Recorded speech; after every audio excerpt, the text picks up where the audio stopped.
Well, here's kind of the concept of spacing. We got all these little sprinklers. These aren't trees. These green guys will be sprinklers. What we want is we want this guy to water to the next one. So we want this guy to spray water this far, and this guy, he wants to spray water back this far. So we have what we call head-to-head coverage.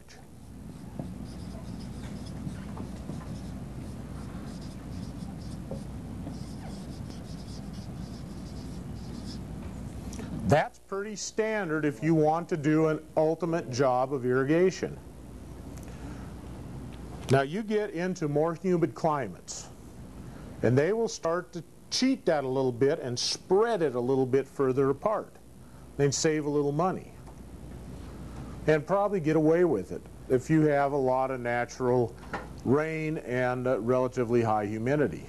But in an arid climate, you don't ever dare go any further than head to head. If you have very windy conditions, you might even need to narrow that spacing up in the crosswind. Because if the wind's coming straight into it like this, it's not going to be able to reach that far. It's going to get knocked offline. So in windy conditions, you might even have to close up the gap a little more, especially around the borders of a piece of turf, or around the borders of an orchard, or whatever the crop might be. Now, the water pattern from one sprinkler to the next looks something like this. It throws water out at about like a triangle. Density-wise, lots more water falls in close to the sprinkler than falls out here at the end. Now, it looks like a lot of water is going out to the end because that's where the biggest droplets are going. But if you look and ever watch a sprinkler, you'll see that out on the edge, there's just drops of water. In close, it's saturated. See, all those fine drops are falling in here. Bigger drops fall here, bigger drops fall here. The biggest drops make it clear out to here.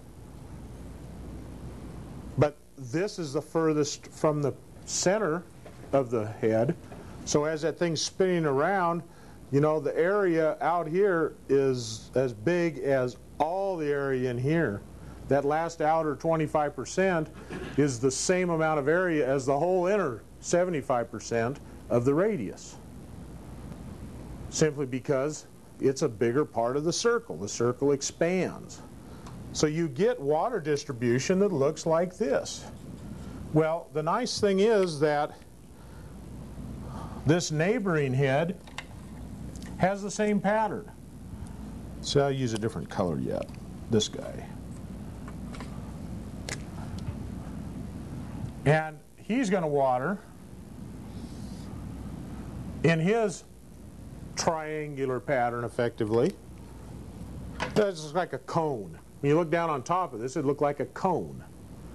A lot of water into the sprinkler, and it just tapers out as you get to the outside. Well, if you add the two together, if you add the amount that was brought by this sprinkler and this one, it'd be right here. Over here, if we add this much, each sprinkler gives me this much. So the total combined when they're running together, oh, look at that. Isn't that nice?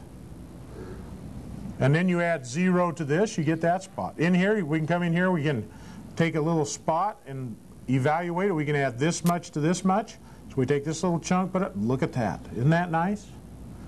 So if we have nice uniform sprinklers, these things will just stack up, and look at the coverage we get when they lap together.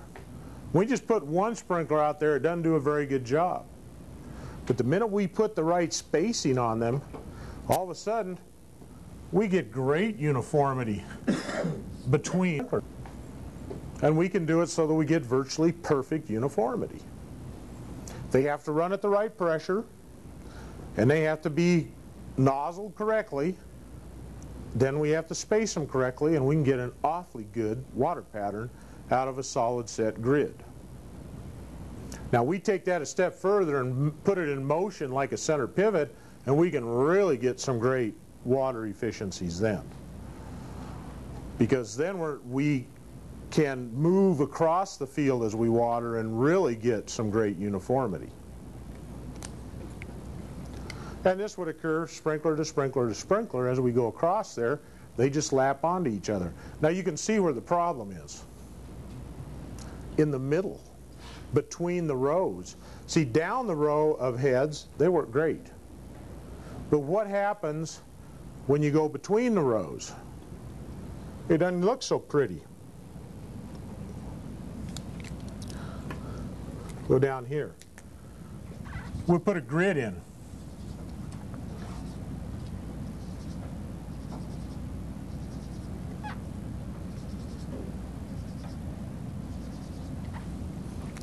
Now what's going to happen is we're going to have that head-to-head coverage. So this sprinkler here is going to water an arc like that.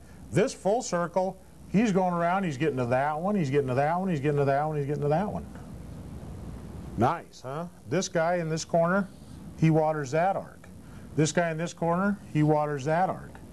That corner waters that arc. This is a half circle if we're set up that way. This same deal here. This guy would do this. This guy would do this.